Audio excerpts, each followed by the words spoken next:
z Izraela. Dobrý Áno, večer. dobrý. Potom je to... No, ja mám slovenskú manželku, takže to je ten dôvod, že prečo som tu. Ja som tu prišiel prvý raz v 91 ako turist. Stretol som manželka a my sme bývali tu skoro rok. Potom sme išli do Izrael až do 2006. Potom bola tam samozrejme vojna. A deti a rodina boli tu ako na dovolenku a tak so zostali. Ja som prišiel potom a mal som robotu a som zostal tu. Ale veľa chodím teraz do Izraela, lebo ťažko je tu na Slovensku. Rozoberieme si to tiež do detailu. Keď ste prišli, aké boli tie prvé pocity, keď prídete do neznámej krajiny, o ktorej ste možno ani nepočuli, alebo možno letmo. Aký bol ten prvý pocit, keď ste vystúpili z lietadla a prišli sem? Ja som prišiel ja som bol v Dánsku. A mal som tu kamarát, čo študoval právnik. Tak som prišiel sem a ja som prišiel po polnoci na hlavnú stanicu. Bratislavskú? Áno. Žiaľ. A ja som išiel von o polnoci, vonku tma. Zima a tma. A hovorím, preboha, kde som? Tak to bolo, fakt tak to bolo. Ja som hľadal hotel. Vtedy som ani hotel nenašiel. Ja som bol vonku do rána a to bola veľká zima. Ja som tu bol asi 2 mesiace, som utíkal domov. Len medzi tým som stretol manželku a potom som vrátil, ako som hovoril. Ale veľa vecí nezmenili odvtedy, môžem povedať. Veľa vecí nezmenili. Od toho 91. Áno. Porovnáme si to tiež. Rubens, prvý kontakt, first contact, prvý moment taký zvláštny, ten prvý kontakt. Napravilo sa to potom, tá reputácia toho Slovenska? Jasné. Aspoň z časti? Áno, len hovorím, že keď som išiel, ja som bol v Dánsku, potom do Nemecka, v Berlíne a potom sem. A tam je moderný svet. Keď som prišiel sem, ja som čakal, že bude normálna stanica, bude svetlo. Ale keď som išiel von, a som ani taxi nebolo vonku vtedy. A bola zima a tma, tak to nebolo príjemný pocit, môžem povedať. Samozrejme, časom to zmenilo. Ako teraz nedá sa vyrovnať to, čo je teraz a to, čo bolo. Len, ako ste hovorili, že prvý pohľad vždy zostane v hlave. A to zostalo. Tak je pravda, že tá hlavná stanica sa až toľko nezmenila. To musím súhlasiť. Vráťme sa k bratislavskej hlavnej stanici, je to väčší problém. Určite každý viete, aj poznáte tú stanicu. Je to zle, odpudzuje to turistov, cudzincov, keď príde? Je to celé zle? Nie je to dobrá reklama určite. Je. Ja som bol v Prahe pred 2 dní a som prišiel na hlavnú stanicu. Nehovorím, že to je moderná, ale to je úplne iné. A v Budapešť chodím, do Viedne chodím a domov chodím. My sme už v iný svet, ale táto stanica zostala tak, jak bola pred 30 rokov možno.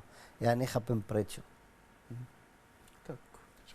Pri mňa je najťažšie výkat a týkat. Lebo neviem, kedy mám výkat a neviem, aj keď to viem teraz, ale keď rozprávam s niekým, niekedy hovorím vy alebo ty a tak mixujem. Ale slovenčina ako jazyk pri mňa je ťažký jazyk. My máme ťažký jazyk. Arabský jazyk je veľmi ťažký, ale slovenčina myslím, že je ťažký jazyk, lebo vy máte tvrdá gramaturga. A myslím, že malé jazyky sú také, jak slovenčina.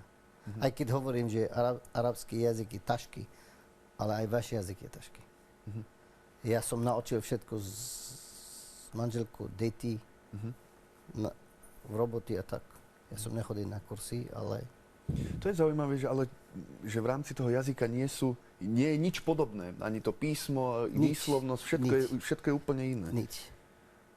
Hovorím, my píšeme spravo doľavu a vy máte naopak, ale nie len to, ale vy máte ten, jak hovoril, ten mäkký a tvrdý.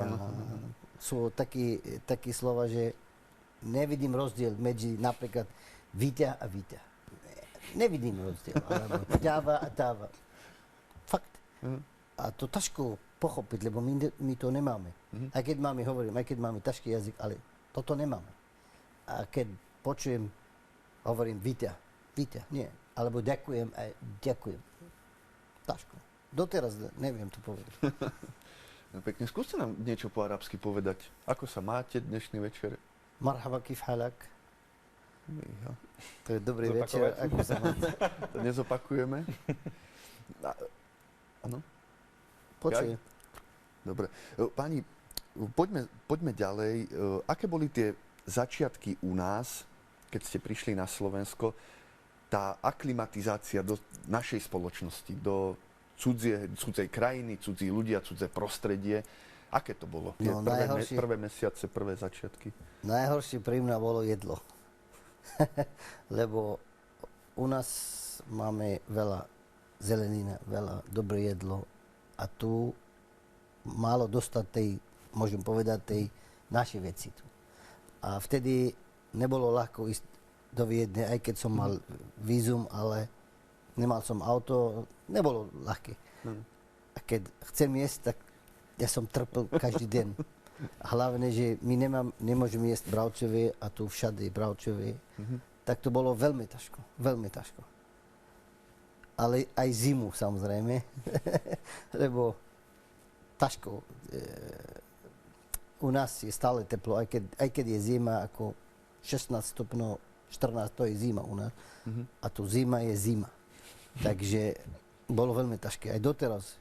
Pri mňa zima, niekedy utíkam domu, keď je taká ťažká zima, lebo nevydržím. Načetli ste to jedlo, to znamená brinzové halušky? Ne. Ne. Smejú sa viacerí. To je tie halušky. No, neviem, naša kuchyna je veľa zelenina. Veľa čerstvý zelenina. A vtedy, teraz je, ale vtedy nebolo. Alebo kapusta, alebo kyslá uhorka. Toto bolo všetko. A my sme na to nezvyknutí. My musíme mať veľa druh šalát, veľa druh. Aj olivy, aj iné veci. A nebolo tu. Nebolo. A to bolo fakt ťažké. Dostať aj ten dobré jedlo. Len je to moc drahé. Samozrejme, sú aj veľmi dobré reštaurácie tu. Sú. A všetko je tu. Len moc drahé na normálny človek, čo robí. Ja neviem, za 1000 eur alebo tak. Nemôžeme ísť každý deň do reštaurácie. A my, ako hovorím, my sme na to zvyknutí, že musí byť niečo zelené. Musí byť. Aj veľa. Ale ja to napríklad robím doma a nemám problém, ale to není zvyk na Slovensku. Príroda je krásna. A ja stále hovorím, že ja nechápem, prečo ľudia chodia na dovolenku vonku, keď majú takú peknú krajinu. Len viem prečo. Ale hovorím, že krajina je fakt veľmi pekná. A sú veľa vecí, že treba len trošku opraviť. A bude tu raj. Len treba trošku investovať a opraviť pár vecí, čo myslím. A budete mať fakt veľa. Slováci sa vrátia naspäť, alebo budú veľa turistí naspäť. Prečo chodia do Prahy, do Nemecka, hore dole a nie tu. Napríklad ja viem, že od nás chodia každý deň veľa turistí. Budapešť, Viena, Praha. Ale do Bratislava neprídu. To je zlý marketing. A tu sú samozrejme, v tom je niečo, že ako naši ľudia neprídu sem. Sú aj veci, servis a veľa vecí ešte, ale myslím, že dá sa to opraviť. Lebo krajina je pekná a ľudia sú veľmi milí. Ale to nestačí. Nám ako cudzenci to nestačí. Keď príde nejaký turist sem, on chce zistiť, že on je vítaný, že on je král, ale to necíti. A v Budapešti to cíti, alebo v Prahe.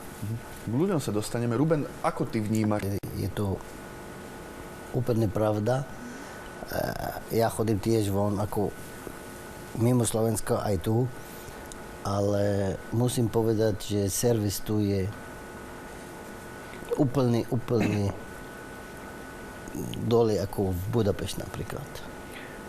Takže dá sa robiť veľa vecí tu. A samozrejme my viem, ako ja myslím, že ja viem prečo, ale Ja som povedal, že keď prídem do reštaurácie, ja chcem najlepší servis, ja chcem úsmev, ja chcem dobré ceny, ja chcem parking zadarmo, ja chcem všetko, ale nič nedostanem. Možno kvôli tomu, že si Francúz. Ale parking zadarmo vo veľkom meste, aj v Paríži nenájdeš parking zadarmo, v Budapešti tiež nie, musíš ísť mimo mesta. Dobre, my hovoríme teraz o Tatra napríklad. No, Tatra, hej, to určite, no. Tatry je zlý príklad, to je pravda, no. No tak Slovakia je Tatra. No nie, tak sú aj iné veci, ale... Treba veľa vecí opraviť. Ja si myslím, že prvá vec treba opraviť plat tej ľudia, čo robia. Lebo keď človek robí za 300 eur, čo bude robiť? Nič. Tak nemôže byť usmiatý, to je pravda. No. To je základ. Ale aj jazyky, aj ten customer service, nemajú. Kúpiš, nekúpiš, im to je jedno. Potom všetko je zlé. Si myslím osobne, že to je kvôli plat. Sú to financie podľa vás? Lebo to nie je len v reštaurácii alebo v supermarket, aj v banke. A my máme problém, že ľudia nezostanú v jedna robota dlho. A stále je nový kolega a nový človek a prídeme, opýtam kolega, lebo on je nový. A bude 3-4 mesiace, rok, 2, potom zasa ide, lebo malý plat, hľadá niečo lepšie. A to stále tak. Keby mal dobrý plat, zostane. Ja si myslím, to je isté. Tiež financie v porovnaní?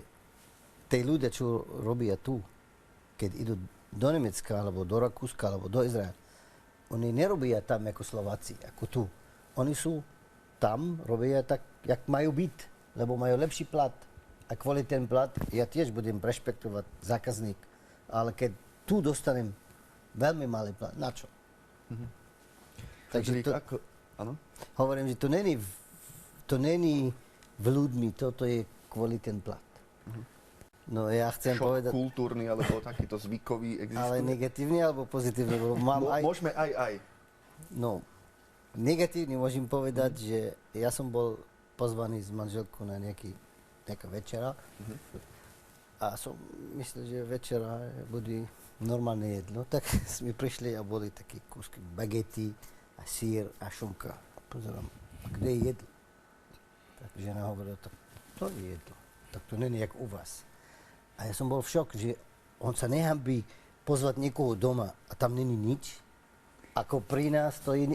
Sorry, hej, ale keď u nás niekto pozve na večeru, tak plný stôl, aj, jak som hovoril, veľa zeleniny, veľa šaláty, aj veľa jedlo, ale tu ako normálne. A pekný vec tu, ten polovnícky svet. U vás, ja tiež robím skúšku a možno budem polovník. A to je veľmi, veľmi pekný vec tu na Slovensku. Poznám veľa ľudí, čo sú polovnícky a chodím s nimi do lesa a to je fakt veľmi pekné. Veľmi pekné. To my nemáme. Tak hovorím, že to je moc krásne. Pani, zhrniem asi 7 otázok dohromady, ktoré nám ľudia posielajú. A je to otázka žien a dievčat, teda... Doma v Izraeli. Áno. A hovorím, že to je pekné, ale doma je vždy doma. Ruben, kde ti srdce ste vedeli o Slovensku predtým, ako ste sem po prvýkrát prišli? Aký názor panuje v zahraničí u vás v pôvodnom domove alebo u vás doma na Slovensku? Vedia ľudia vôbec, kde to je, ako sa tu žije? U nás napríklad, keď sme bývali v Izrael a som vybavil občiansky pre moju manželku a my sme prišli na ministerstvo vnútri a on pýtal, že odkiaľ vy, hovorila Slovakia. On povedal Čechia. My nevideli Slovensku. Slovensko to znamená Československo alebo Čechia. Tak ja som nič nevidel predtým. Nič. Ja som prišiel, prvý raz som išiel z Izraela, ja som išiel do Dánska. A kvôli kamaráte som prišiel sem, ale nevidel som nič o Slovensku. Ale fakt nič. Ja som tiež... Že nie sme doma? Áno. Jasne. A stručne? Aha. No môžem povedať, že ako u nás je stále vojna a musím povedať, že tam, keď niekto opýta na Slovensku, hovorím, že aspoň je tam kľud. Ako tu na Slovensku je kľud. Aj keď poznám ľudia, že mysleli, že majú problémy medzi Slovakia a Hungária, ale ja tu nevidím problém. Lebo problém, čo my máme, je úplne iný a väčší. Takže tu je fakt kľud. Ruben z Izraela, dobrý Áno, večer. dobrý. Potom je to... No, ja mám slovenskú manželku, takže to je ten dôvod, že prečo som tu. Ja som tu prišiel prvý raz v 91 ako turist. Stretol som manželka a my sme bývali tu skoro rok. Potom sme išli do Izrael až do 2006. Potom bola tam samozrejme vojna. A deti a rodina boli tu ako na dovolenku a tak zostali. Ja som prišiel potom a mal som robotu a som zostal tu. Ale veľa chodím teraz do Izraela, lebo ťažko je tu na Slovensku. Rozoberieme si to tiež do detailu.